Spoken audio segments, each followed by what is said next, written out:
Prophet Musa alayhi salatu wasalam was not a king. No, he wasn't a wealthy person or a king like Prophet Sulaiman alayhi salatu wasalam. But he was blessed with the power of performing miracles. Follow this point. He was blessed with the power of performing miracles by the qudrat of Allah subhanahu wa ta'ala. Prophet Jesus, peace be upon him, was not a king. Nor was he wealthy like Prophet Sulaiman alayhi salatu wasalam. But he was blessed with the ability and the qudrat from Allah to do healing. Healing. You know, if you check the life of Prophet Jesus, peace be upon him, he healed the blind. Oh dear. He brought back the dead to life. He was blessed with certain qualities that Allah gave him.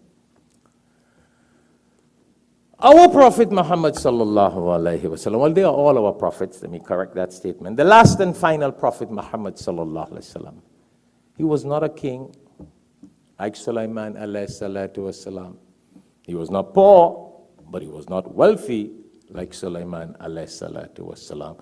And some people say that he was poor, but he was not poor. Because always remember, if the Prophet sallallahu alayhi wasallam was poor, then he would have had to take zakat.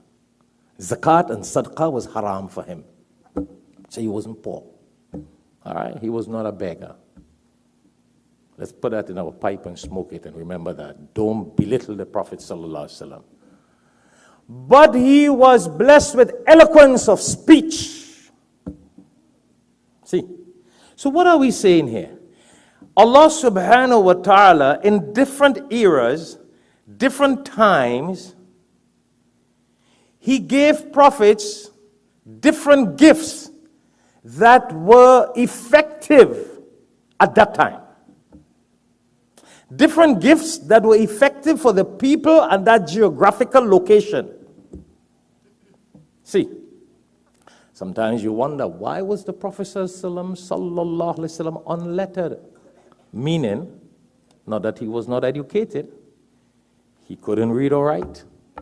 Because with his eloquence of speech and his words of wisdom, people would have definitely think he was a poet who studied from some people, so he's only quoting his own things. He couldn't read, so he couldn't quote anybody else's thing.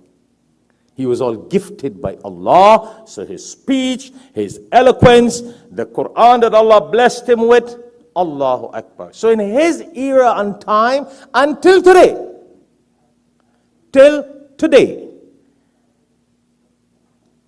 the power that conquers the world is speech. Yeah? And before we get into that, so Prophet Sulaiman alayhi salatu wasalam, why did I brought this in? Musa alayhi salatu wasalam, bi'idhnillah, Jesus, peace be upon him, Isa alayhi salatu wasalam, Prophet Muhammad, peace be upon him. Because some of us might be wondering, so why they were kings? Well, in their era, being a king was a very powerful thing. People looked up to kings. Yeah? So Allah subhanahu wa ta'ala gave Dawood alayhi salatu wasalam, David, him, to be kings because their power of that time, when you were a king, it had some kind of impact. Today's time, having money and kingdom is no impact. Let me give you a good example. If you want to be the president of America, largest democratic, most powerful democratic, can't say largest democratic. India is the largest democratic country in the world, largest population, 1 billion plus. America is the most powerful democratic country in the world. Do you think you can be a president because you're a king? You know how many billionaires try to become president of America? They shut off before the presidential debate begins. So being a king, Brother Azad, in America doesn't make you a president. That was once upon a time. See, so today's time, Allah subhanahu wa ta'ala in his wisdom, the last miracle of the time was speech.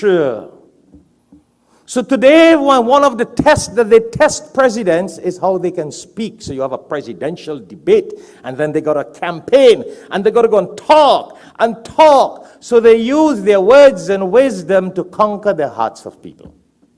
Because in nowadays time, speech and eloquence is the power of the time. Not money, not jewelry, not a throne, not kingdom.